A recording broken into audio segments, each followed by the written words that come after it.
दोस्तों, बदलते हुए मौसम में सर्दी, खांसी, जुकाम हो जाना एक आम समस्या हो जाती है।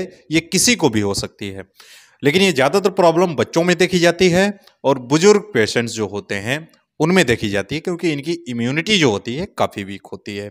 जब भी मौसम बदलता है, जैसे कि गर्मी से ठंड आती है या फिर ठंड से गर्मी आती है, तो इन्वायरमेंट चेंज होता है, जिसकी वजह से हमारी जो इम्यूनिटी होती है वो वीक हो जाती है और जो इन्वायरमेंट होता है उसमें एडजस्ट होने में थोड़ा बॉडी को टाइम लग जाता है।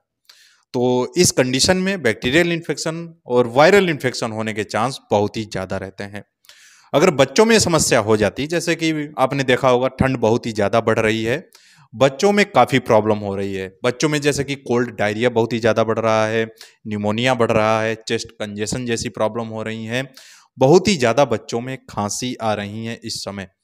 तो अपने इस वीडियो में सिर्फ बच्चों के ट्रीटमेंट के बारे में जानेंगे। अपने इस वीडियो में जानेंगे 3 ऐसी सिरप के बारे में जो आपको अपने घर पे जरूर रखनी चाहिए अगर आपके घर पे कोई छोटा बच्चा है जिसकी एज 5 साल से कम है, या फिर बच्चे को प्रॉब्लम हो रही है, आपके बच्चे को बहुत ही ज़्यादा खांसी आ रही है, सांस फूल रही है, उसकी पसलियाँ चल रही हैं, उसके साथ ही बच्चे को अगर बुखार आ रहा है, बुखार परमानेंट रहता है, या फिर छोड़ छोड़ के फीवर बच्चे को आ रहा है, और इसके साथ ही अगर बच्चे की नाक बह रही है, कभी कभी नाक खुलती नहीं है, नाक से सांस लेने में प्रॉब्लम होने लगती है, और इसके साथ ही आंखें लाल हो जाती हैं, बच्चा कुछ खाता पीता नहीं है, भूख नहीं लगती है। दोस्तों, जब बैक्टीरियल इन्फेक्शन होता है या फिर वायरल इन्फेक्शन होता है तो बच्चों में निमोनिया होने का खतरा ज़्यादा रहता है।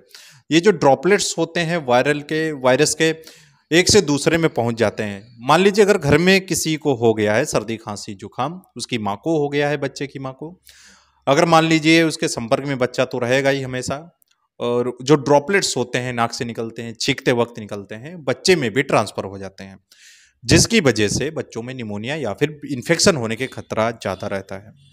तो बात करते हैं ऐसी कौन सी वो सिरप हैं जो आपको अपने घर पे रखनी चाहिए या फिर मेडिकल स्टोर से ये सिरप आपको ले लेनी चाहिए।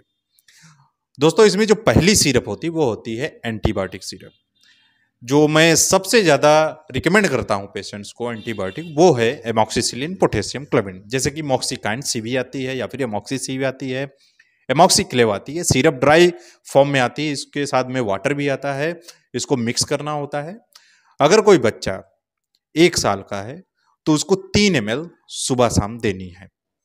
अगर कोई बच्चा 5 साल तक का है, 3 साल से ज़्यादा है, तब उसको 5 ml सुबह शाम बच्चे को देनी चाहिए। और इसके साथ ही एक ऐसी सिरप के बारे में बात करेंगे जो सॉल्विन कोल्ड आती है। इसमें पैरासीटामोल होता है, फेनिलेफ्रिन होता है और क्लोरफेनिरामाइन मिलेट होता है। दोस्तों, ये जो सिरप होती है एंटी एलर्जिक होती है, एंटीपायरेटिक इफेक्ट भी रखती है, यानी कि अगर बच्चे को फीवर आ रहा है तो फीवर भी कम हो जाता है। और हमारी तीसरी सिरप है एम्ब्रॉक्स एलएस या फिर आस्थाकाइंड एलएस, जिसमें लिवोसल्बुटामॉल होता है, एम्ब्रॉक्सल होता है। जब भी मौसम ज़्यादा ठंडा होता है तो खांसी बढ़ जाती है, तो इस कंडीशन में आपको ये सिरप जरूर देनी चाहिए बच्चे को। जैसे बच्चे को अगर चेस्ट कंजेशन हो गया है तो उसमें भी रिलीफ मिलता है। उसके साथ ही बच्चे को आप निबुलाइज कर सकते हैं। लिवोलिन आता है, रिस्पूल आता है, जो निबुलाइजर होता है, उससे आप इसको निबुलाइज बच्चे को कर सकते हैं। दिन में 3 बार तक बच्चे को करना चाहिए, जब तक बच्चे को रिलीफ ना मिल जाए। और इसके साथ ही इसका जो डोज होता है आपको 5 ml दिन में 3 बार तक इसको दे सकते हैं। दोस्तों, किसी भी दवा का इस्तेमाल करने से पहले, कोई भी सिरप देने से पहले आपको अपने डॉक्टर से संपर्क जरूर करना चाहिए और सलाह लेनी चाहिए। आपको लापरवाही नहीं करनी चाहिए। तो दोस्तों, आज के लिए इतना ही। मिलते हैं नेक्स्ट वीडियो पे। अगर आप इससे रिलेटेड और भी ज़्यादा जानकारी चाहते हैं, किसी और बीमारी के बारे में जानना चाहते हैं, किसी और मेडिसिन के बारे में जानना चाहते हैं, कमेंट करके बता सकते हैं। इंस्टाग्राम पे मुझे फॉलो कर सकते हैं, मैसेज कर सकते हैं। आई होप दोस्तों आपको वीडियो पसंद आया तो इस वीडियो को लाइक करें, चैनल पर नए सब्सक्राइब जरूर कर लें, बेल आइकन को भी प्रेस कर लें, जिससे कि इन्फॉर्मेटिव वीडियोस आपको हमेशा मिलते रहेंगे।